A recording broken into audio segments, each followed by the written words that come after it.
साथियों नमस्कार। स्वागत है आप सभी का आपके अपने यूट्यूब चैनल में। आज की इस वीडियो में लेकर आए हैं जनरल नॉलेज के टॉप 30 क्वेश्चन जो आपकी आगामी सभी परीक्षाओं के लिए हेल्पफुल होने वाले हैं। तो चलिए दोस्तों, लेते हैं आज का पहला प्रश्न। पहला प्रश्न है, मेगस्थनीज किसके शासनकाल में भारत आया था? बताइए दोस्तों, मेगस्थनीज किसके शासनकाल में भारत आया था? तो वो आया था चंद्रगुप्त मौर्य, यानी कि ऑप्शन राइट हो जाएगा। चंद्रगुप्त मौर्य के शासनकाल में मेगस्थनीज भारत आया था। अगला क्वेश्चन है, अशोक के अभिलेख किन लिपियों में उत्कीर्ण हैं? बताइए दोस्तों, अशोक के अभिलेख किन लिपियों में उत्कीर्ण हैं? तो वो हैं ब्राह्मणी, अरामाइक, खरोष्टी, यानी कि इन सभी लिपियों में उत्कीर्ण हैं। अगला क्वेश्चन है, मौर्य प्रशासन में शीर्ष अधिकारियों को क्या कहा जाता था? बताइए दोस्तों, मौर्य प्रशासन में शीर्ष अधिकारियों को क्या कहते थे? तो वो कहते थे तीर्थ, यानी कि ए ऑप्शन राइट हो जाएगा, उनको तीर्थ कहा जाता था। अगला प्रश्न है, कलिंग युद्ध के बाद अशोक ने किस बौद्ध भिक्षु से बौद्ध धर्म की दीक्षा ली थी? बताइए दोस्तों, कलिंग युद्ध के बाद अशोक ने किस बौद्ध भिक्षु से बौद्ध धर्म की दीक्षा ली थी?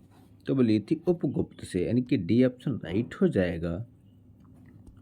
अगला प्रश्न है, शासन के कितने वर्षों के बाद अशोक ने बोध गया की यात्रा की थी?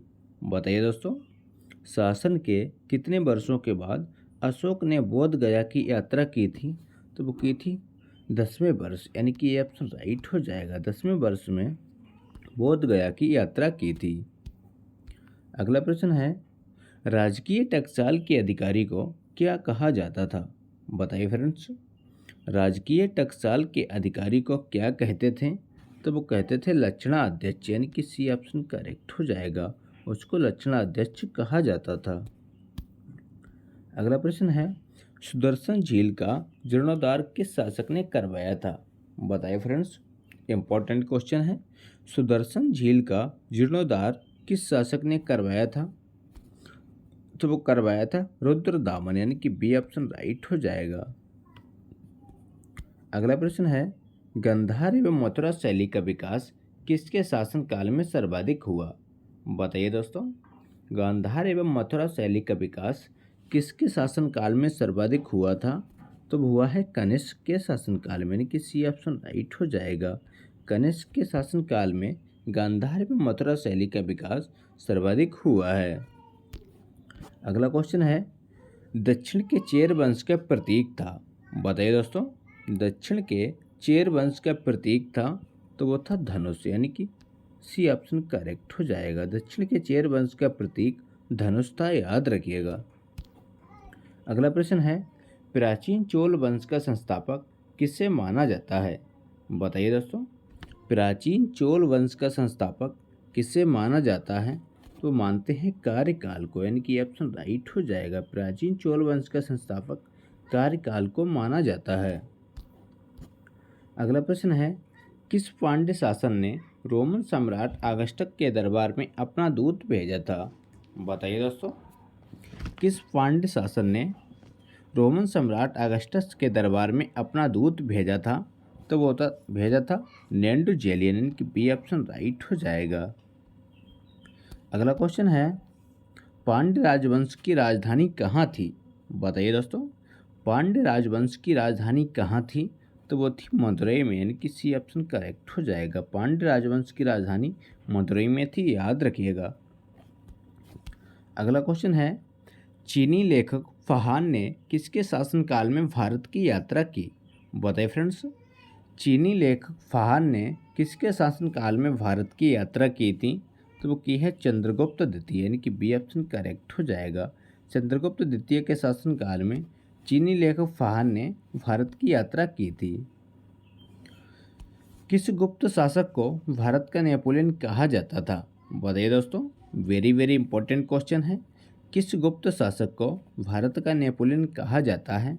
तो वो कहते हैं समुद्रगुप्त को, यानी कि बी ऑप्शन राइट हो जाएगा। समुद्रगुप्त को भारत का नेपोलियन कहा जाता है। अगला क्वेश्चन है, किस गुप्त शासक ने गुप्त साम्राज्य की राजधानी पाटलिपुत्र से उज्जैनी बनाई थी? बताइए दोस्तों, किस गुप्त शासक ने गुप्त साम्राज्य की राजधानी पाटलिपुत्र से उज्जैनी बनाई थी? तो बनाई है चंद्रगुप्त द्वितीय, यानी कि बी ऑप्शन करेक्ट हो जाएगा। अगला प्रश्न है, इलाहाबाद स्थित प्रयाग प्रशस्ति लेख की रचना किसने की थी? बताइए फ्रेंड्स, इलाहाबाद स्थित प्रयाग प्रशस्ति लेख की रचना किसने की थी? तो वो की है हर्षण ने, यानी कि सी ऑप्शन राइट हो जाएगा।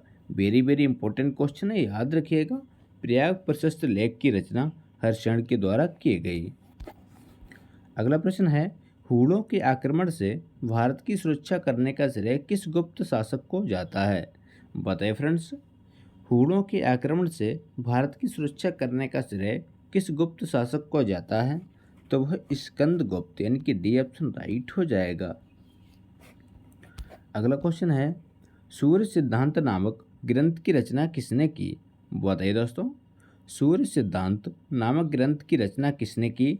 तो वो की है आर्यभट्ट ने, यानी कि सी ऑप्शन राइट हो जाएगा। आर्यभट्ट के द्वारा सूर्य सिद्धांत नामक ग्रंथ की रचना की गई। अगला प्रश्न है, निम्नलिखित में से कौन एक स्थापत्य कला गुप्त काल में निर्मित नहीं है?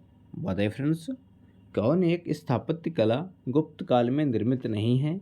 आपके ऑप्शन हैं तिगवा का विष्णु मंदिर, ऑप्शन बी दशावतार मंदिर देवगढ़, ऑप्शन सी खजुराहो का मंदिर, ऑप्शन डी बाघ एवं अजंता गुफा चित्रण।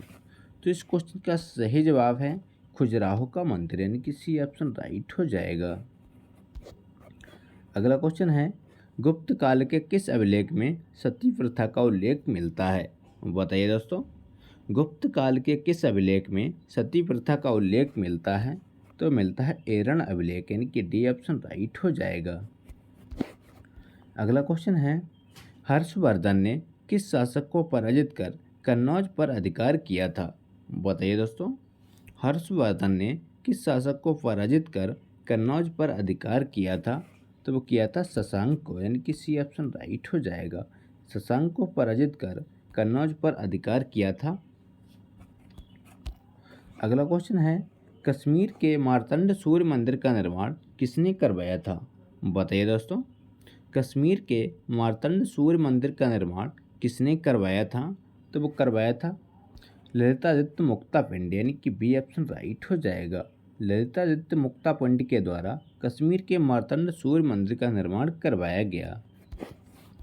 अगला प्रश्न है, महाबलीपुरम स्थित एकाश्म मंदिर यानी कि रथ मंदिर का निर्माण किसने करवाया? बताइए दोस्तों, इंपॉर्टेंट क्वेश्चन है। महाबलीपुरम स्थित एकाश्म मंदिर यानी कि रथ मंदिर का निर्माण किसने करवाया? तो वो करवाया नरसिंह वर्मन प्रथम, यानी कि बी ऑप्शन राइट हो जाएगा। नरसिंह वर्मन प्रथम के द्वारा एकाश्म का मंदिर का निर्माण करवाया गया। अगला प्रश्न है, भारत पर अरब आक्रमण की जानकारी किस पुस्तक से प्राप्त होती है? बताइए दोस्तों, भारत पर अरब आक्रमण की जानकारी किस पुस्तक से प्राप्त होती है? तो वह चचनामा, यानी कि चचनामा पुस्तक से भारत पर अरब आक्रमण की जानकारी मिलती है। अगला क्वेश्चन है, गुजरात के सोमनाथ मंदिर पर गजनबी के आक्रमण के समय वहाँ का शासक कौन था? बताइए दोस्तों, गुजरात के सोमनाथ मंदिर पर गजनबी के आक्रमण के समय वहाँ का शासक कौन था? तो वह था भीम फर्स्ट, यानी कि सी ऑप्शन राइट हो जाएगा। अगला प्रश्न है, निम्न में से किसके शासनकाल में तैमूर लंग ने कश्मीर पर आक्रमण किया था? बताइए दोस्तों, किसके शासनकाल में तैमूर लंग ने कश्मीर पर आक्रमण किया था? तो वो किया था सिकंदर के शासनकाल में, यानी कि बी ऑप्शन राइट हो जाएगा। अगला क्वेश्चन है, 1194 ईस्वी में चंदावर के युद्ध में मोहम्मद गौरी ने किसे पराजित किया था? बताइए दोस्तों, चंदावर के युद्ध में मोहम्मद गौरी ने किसे पराजित किया था? तो वो किया था जयचंद को, यानी कि सी ऑप्शन करेक्ट हो जाएगा। मोहम्मद गौरी ने जयचंद को पराजित किया था। अगला क्वेश्चन है, निम्न में से किस सुल्तान ने डाक व्यवस्था शुरू की? बताइए दोस्तों, किस सुल्तान ने डाक व्यवस्था शुरू की थी? तो वो की थी गयासुद्दीन तुगलक, यानी कि ये ऑप्शन राइट हो जाएगा। गयासुद्दीन तुगलक के द्वारा डाक व्यवस्था शुरू की गई। अगला प्रश्न है, निम्न में से किस सुल्तान ने दीवान बंदगान की स्थापना की थी? बताइए दोस्तों, इंपॉर्टेंट प्रश्न है। दीवान बंदगान की स्थापना किसने की? तो कि फिरोज शाह तुगलक, यानी कि डी ऑप्शन करेक्ट हो जाएगा। अगला प्रश्न है, निम्न में से किस सुल्तान ने इक्तेदारी को वंशानुगत बना दिया था? बताइए दोस्तों, किस सुल्तान ने इक्तेदारी को वंशानुगत बना दिया था? तो बनाया था फिरोज शाह तुगलक, यानी कि सी ऑप्शन करेक्ट हो जाएगा। तो ये थे दोस्तों आज के इंपॉर्टेंट क्वेश्चन। अगर वीडियो अच्छा लगा हो तो लाइक करें, दोस्तों के साथ शेयर करें और चैनल पर नए हो चैनल को सब्सक्राइब करना ना भूलें।